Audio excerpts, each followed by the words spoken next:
說明什麼？說明中國的出生率低，并不是富了之後追求自由，而是他媽養不起王峰你这個何不吃肉糜的美國專家，你在這瞎鼓捣什麼玩意兒啊？加拿大、澳洲、德國是因為人富不想生，中國不是，中國是養不起，你接不接點地氣呀？你還王峰呢？首先今天的新聞，這個新聞不說不行啊！中國人口連續第4年出現暴跌啊！中国人口出生率降為1949年以來的新低。现在呢，我們來看看 BBC 和紐約時報的官方報道吧。中國正在將生育宣傳為愛國行為啊，這跟我小時候完全不一樣的，那是計劃生育，只生一個好，反復督促催促新婚夫妻趕緊生孩子，並且對避孕套開始徵收增值稅。為了鼓勵民眾，中國政府現在想盡了辦法，然而這些努力均告失敗。2025年，中國的人口死亡率正式超過出生率，人口出現了負增長。周一就是大概24個小時以前中國官方正式公布了統計數據，官方公布的政府公布的。大家知道政府一般會粉飾一下，但是我猜這個數據實在是太難看了，以至於粉飾完了都這麼難看。2025年中國人口出生數字為792萬，去年2024年这個數字是954萬，接近1000萬，今年已經變成了800萬不到了。死亡人口增至1131萬，持續上升。根據官方的數據，每1000人中的出生人數降至了 5.63， 為中華人民共和國成立以來的歷史最低水平這個數字令人嘆為觀止，因為我們知道中華人民共和國成立以來有一段時間是有災難的，比如1960年3年大饑荒那個時候的出生率居然比現在高，所以這是非常嚴峻的一個形勢。那麼當然這不是中國特色以中日韓為代表的，包括加拿大、澳洲包括美國，包括歐洲的發達國家，都在面對出生率急劇下降的問題。這似乎是一個窮國進入到發達國家中過程中必然出現的現象。然而中國的問題是我們還沒有到西方發達國家的水平，至少中國廣大農村地區的1半人口還生活在非常低的生活水平狀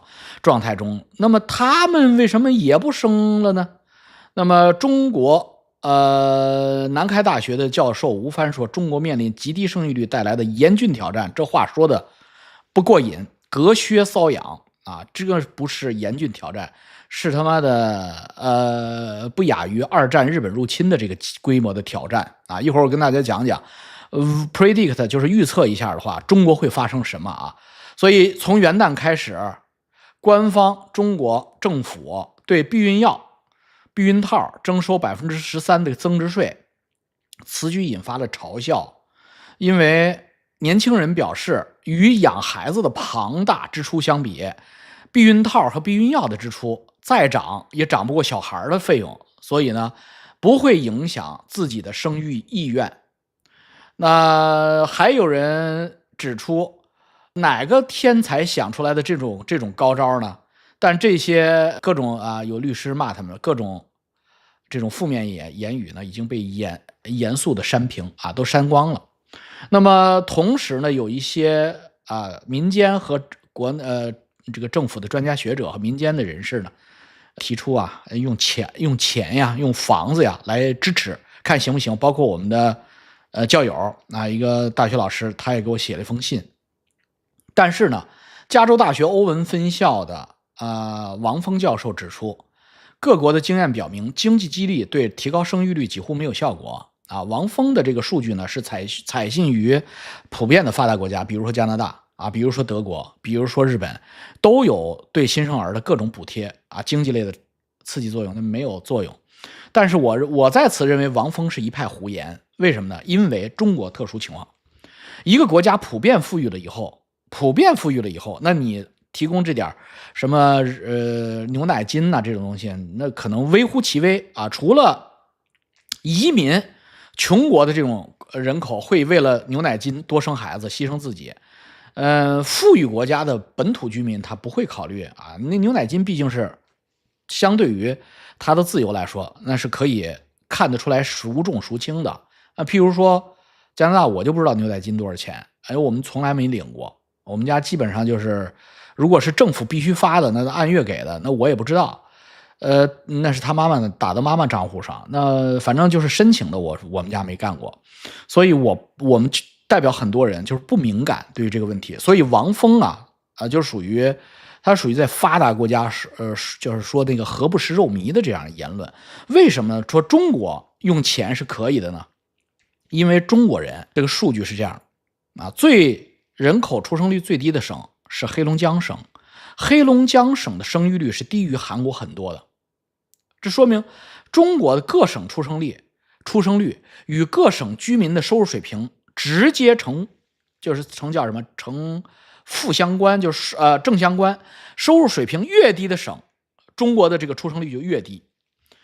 它跟發達國家是不一樣的，說明什麼？說明中國的出生率低，並不是富了之後追求自由，而是他媽養不起王峰你這個何不吃肉糜的美國專家。你在這瞎鼓捣什麼玩意兒啊？你那書都是讀傻了呀？加拿大、澳洲、德國是因為人富不想生，年輕人浪作的、浪催的，他就玩，他不想生。中國不是，中國是養不起，你接不接點地氣呀？你還王峰呢？你出國幾年了？所以中國你不能把發達國家的經驗套用到中國身上。中國人不生，在某種程度上跟發達國家不一樣在很大程度上跟發達國家不一樣。我不排除北京、上海一線城市有一些年輕人為了追求自由不生，但是更多的中國的老百姓是養不起所以中國智庫發表了一個報告，叫《中國生育成本報告》2024年白皮書，它的數據支撐我這個觀點，指出在中國把一個孩子養到18歲花費的成本是全球最高的。報告指出，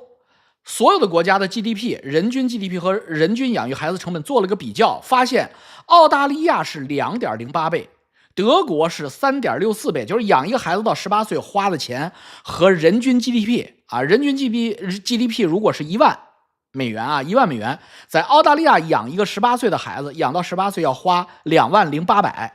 德國是 3.64 倍，就是德國是36400。美國 4.11 倍，就是美國是41100，就是你用4年的人均 GDP 能養活一個美國孩子到18歲。日本是 4.26 倍，跟美國差不多，而中國高達 6.3 倍。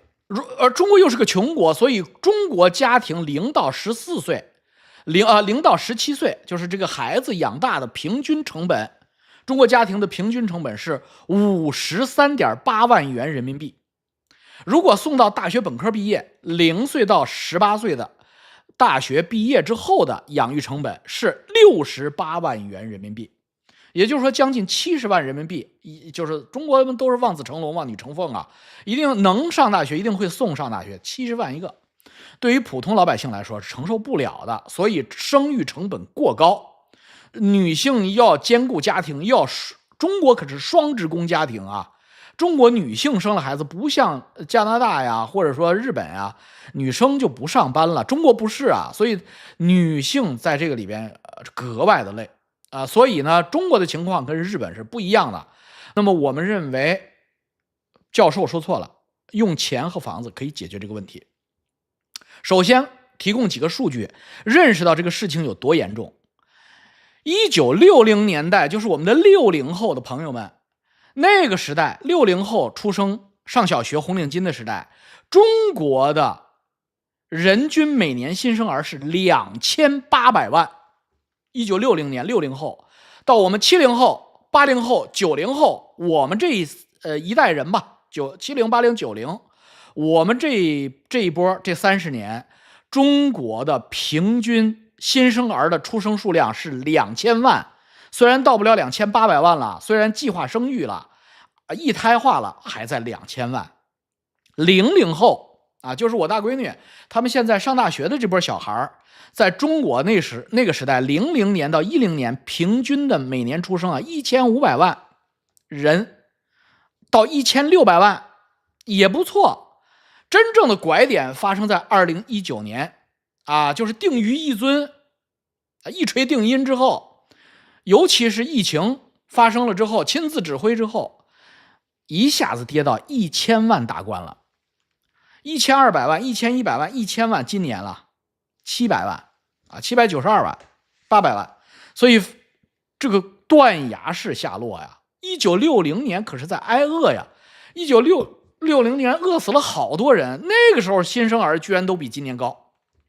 所以我們的網友呢給我寫了一封信，我覺得他說的很好，他說針對3孩及以上家庭，就是鼓勵生2個以上，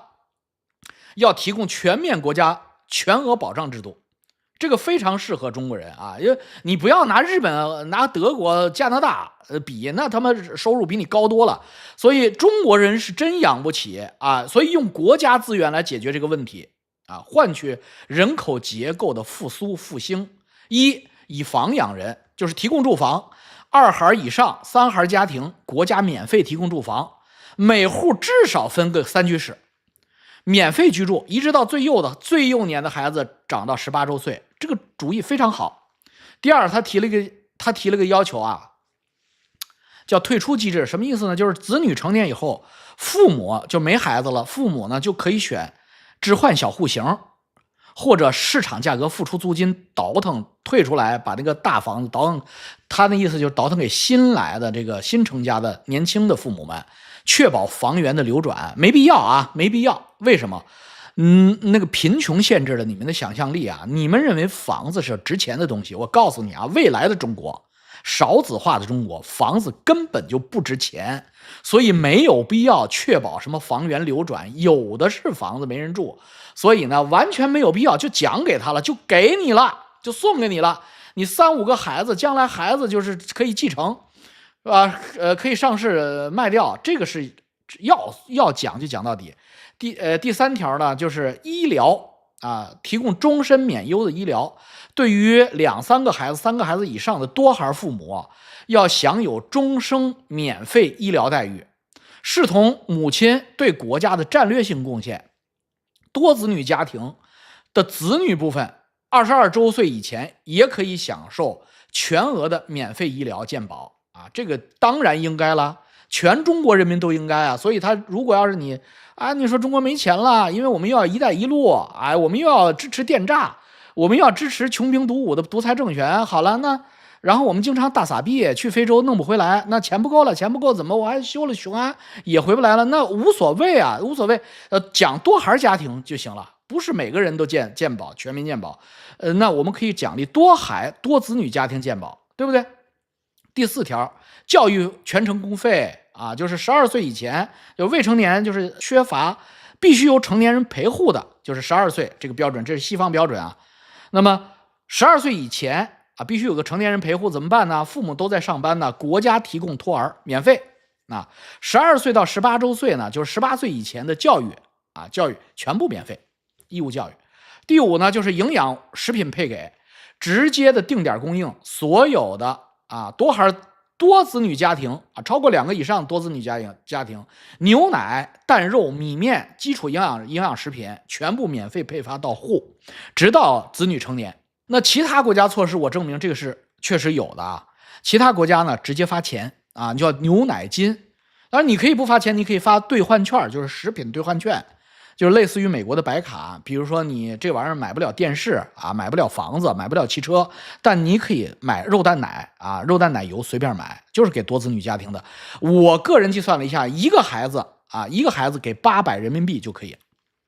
就可以鼓勵5個孩子以上的父母啊，基本上就可以不怕失業了啊，一個月4000人民幣啊，一個月4000人民幣，如果不是在1線城市的話，只在個2、3線城市，如果不用買房子啊，家裡邊有了房子的話，或者國家給了一套房子呢，一個月4000人民幣，孩子吃是夠的啊，全家吃都夠了。所以呢，我們這個網友叫易天行啊，易天行網友提出的建議非常好啊，非常好，希望國家能夠重視。為什麼呢？我給你們念一個報告，叫《中國人口預測報告》啊，它採取了一個數據叫 TF2，叫總和生育率。TF2 是什麼意思呢？總和生育率不像人話，說出人話來就是什麼？一個女人這一輩子生幾個孩子，這就叫總和生育率。什麼意思呢？比如說我們家這個女生生了3個啊，我老婆生了3個，我們家的 TF2 就是3啊，这懂了吧？就這麼簡單。你們家是獨生子女，就一個孩子，你們家這個 TF2 就是1啊。所謂的 TF2 就是一個國家的婦女在育齡期間總生的孩子的子女數的平均數。所以低生育的 TF2 代表是韓國，韓國是多少呢？韓國啊 0.7 啊 0.72。他說老王，那今年中国哎呀不好意思，今年中国比 0.72 可能還低。所以呢韓國是典型的一個低生育率的 TF2 国家，是 0.72。中等呢中等是1啊，就是 1.05， 稍微多那麼一點點。说积极呢，积極是 1.3啊，就是一個女性啊平均生 1.3 個孩子啊，所以都不敢往高說了，說那这平均了2不行吗？3不行，不敢，奢望啊，給錢都不生啊現在。所以呢所有的方案裡邊，目前看最結合現實的居然是第一方案，就是中國能夠達到韓國的水平啊 0.72， 韓國今年是 0.72， 到韓國 0.72 是個什麼樣的未來呢？我給大家推演一下，這是用數據說話的，人口總數。首先第一個數據，如果中國的生育率就是繼續下降，甚至達到了韓國現在的水平，就是 0.72， 這個可怕的數據啊，一個韓國女人這一輩子只生 0.72 個孩子。那麼如果中國也是這個數據，中國現在就是這個數据啊，現在就是這個數據了。那麼未來會怎麼樣啊？就是說那老王呢比這個還低呢？不敢想象啊，那不敢想象。如果是韓國數據的話，到2035年中國的人口會到13億啊。如果假設現在是14億4千萬啊，到2035年中國人口只剩13億了。到2050年啊，就是差不多2050年，就是我75岁的那一年啊，我們能看見啊11億，中國人口變成11億。到2075年，就是100年，就是我100岁那一年，就是我肯定掛了那一年，中國的人口是6.8億，6.8億。到2100年，中國的人口是3.2億。总人口啊 3.2 億，它是個指數下跌，它不是說均匀下跌，它是指數下滑的。所以如果保持目前的低生育率的话，中國的人口總量的減少會越來越快啊！不到100年，80年以後，事實上75年以後，中國就只剩下3億人口了，太可怕了，這個數比美國人口還要少得多。所以呢，新生人口，這是總量啊，总數，新生兒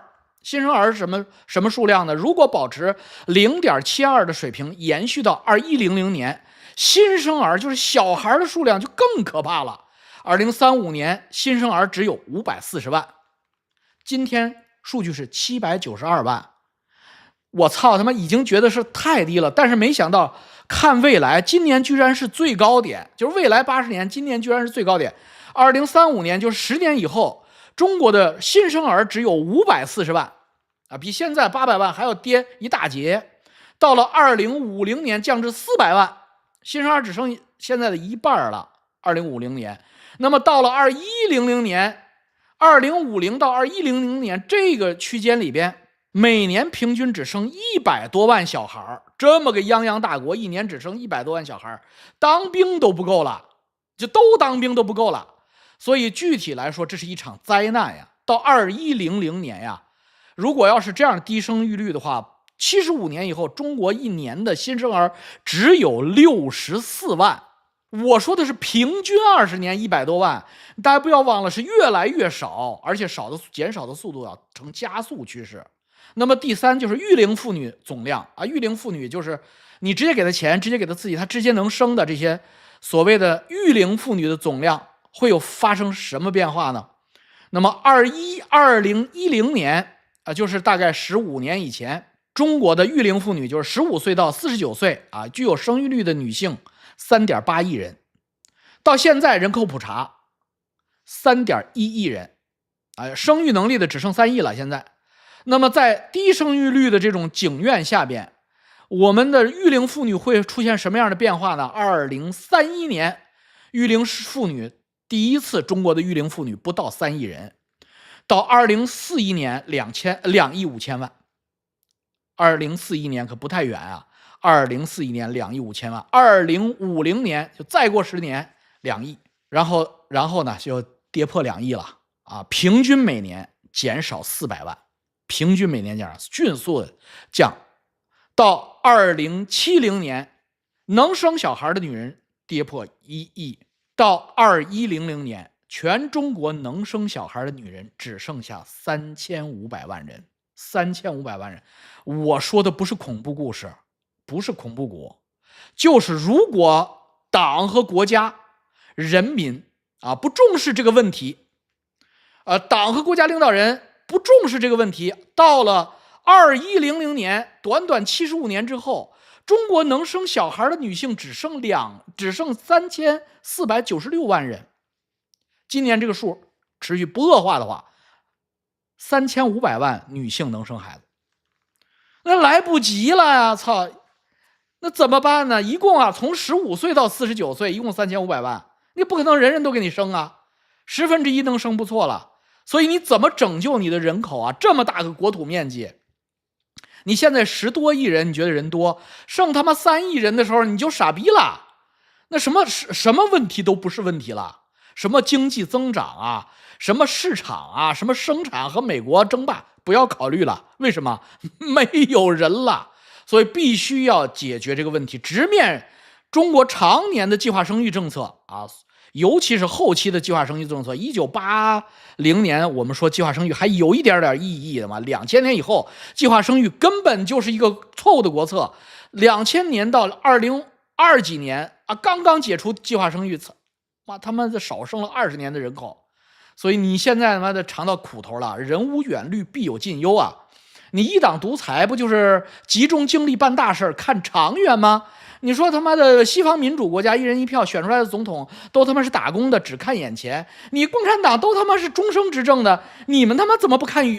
長遠一點啊？那麼活到150歲誰給你打工啊？所以現在呢，巴格达的會來嗎？你知道印度是什麼數？我都不敢嚇唬你們。印度、巴基斯坦、中亞國家、土耳其，包括這個數據啊，高的嚇人吶！我操，3吶，你這咱是0.7呀。人家是2.2、2.3、3，我操，你這怎麼比呀？你这怎麼比呀？你说2100年你是他媽3億人，人家他媽30億人呀，所以就急把你急死了。哎，我是海外孤忠啊，我不反黨啊，我不反黨，不反國啊，我是海外孤忠，我身在海外，我操心華夏的未來啊，就是我們都是同文同種的，你們他媽混嗦嗦了。我們在外邊也完蛋了啊！所以我希望黨和國家領導人重視這個問題啊，按照我們的思路啊，生小孩免費養啊，一個孩子給800代金券，然後一個孩子給個31聽，給了啊，不往回收，然後所有的孩子啊成年之前免費醫療，父母只要生3個孩子終身免費醫療，你必須這麼幹。叫什麼借機用重不是叫亂世用重典呀？你現在等媽沒打仗呢，沒打仗你人都沒了，你這太牛逼了，你太牛逼了，皇上，我操，皇上你太牛逼了！792萬出生新生兒是什麼概念？你們知道嗎？大清乾隆年間就是這個數。我他媽研究歷史的，我告訴你，我雖然業餘，但是我喜歡幹這個數。乾隆年間新生兒出生700多萬，我操，你太厲害了！我操，你一夜回到150年前，我靠，你別往後活了，你往前活吧你啊！忘議中央了，我操，我又忘議中央了，我他媽大外宣也不行啊，忘議中央大內宣也不行啊！哎，好了啊。